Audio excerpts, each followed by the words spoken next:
मकसद क्या है? जनता से हमें दिया गया दायित्व, जनता का विश्वास, उनके प्रति हमारी जिम्मेदारी, हम किस तरह से इसका इस्तेमाल कर रहे हैं, हमें ये सोचना चाहिए।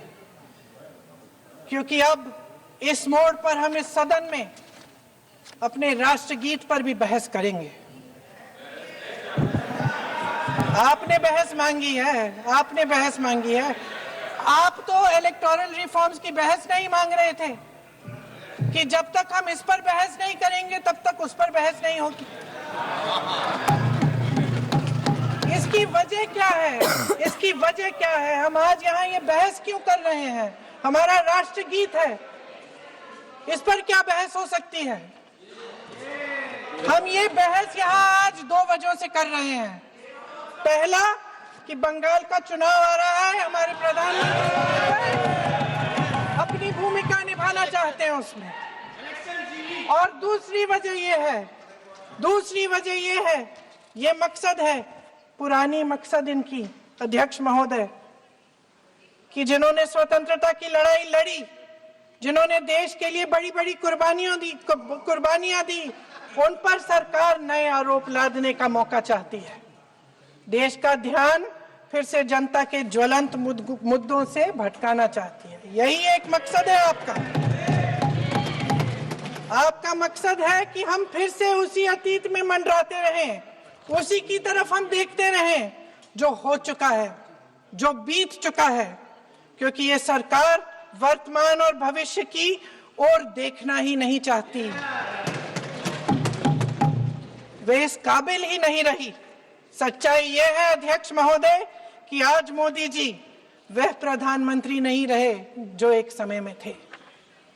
सच ये है कि ये दिखने लगा है, उनका आत्मविश्वास घटने लगा है, उनकी नीतियां देश को कमजोर कर रही हैं। और मेरे सत्ता पक्ष के साथी चुप इसलिए हैं क्योंकि अंदर अंदर से वे भी इस बात से सहमत हैं। आज देश के लोग खुश नहीं हैं अध्यक्ष महोदय, परेशान हैं, तमाम समस्याओं से घिरे हुए हैं, तमाम समस्याओं से घिरे हुए हैं, और उन समस्याओं का हल आप निकाल नहीं रहे हैं। हाँ ठीक है, उसका भी बोल लेंगे, समय आएगा तो उसका भी बोल लेंगे। बल्कि कल समय आ रहा है, चुनाव पे चर्चा होगी, उस पे भी बोलेंगे। अध्यक्ष महोदय, इनके भी अपने लोग दबी जबान में कहने लगे हैं कि सारी सत्ता को केंद्रित करने से देश का नुकसान हो रहा है। इस बीच अगर हम अतीत की बातें नहीं करेंगे तो कौन सी बातें करेंगे? ये किसी और बात के काबिल ही नहीं है, सिर्फ ध्यान भटकाना है जनता का। इसलिए आज हम वंदे मातरम पर चर्चा कर रहे हैं। वंदे मातरम देश के कण कण में जीवित है, इस पर बहस नहीं हो सकती।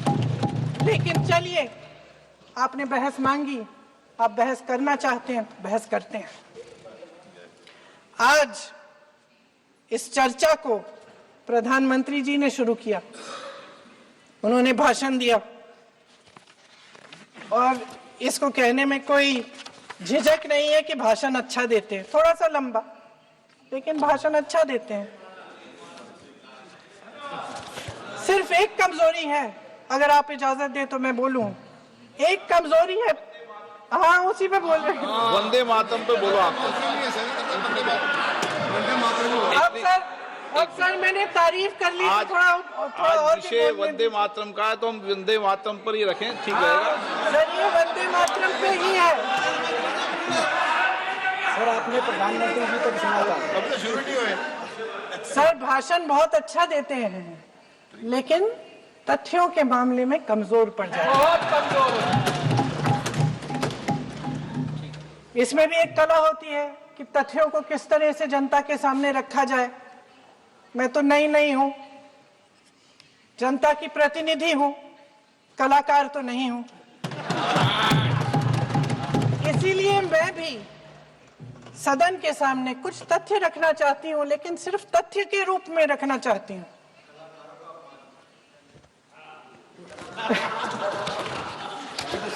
मैं उदाहरण दूं उदाहरण दे देती हूँ सर, मांग रहे हैं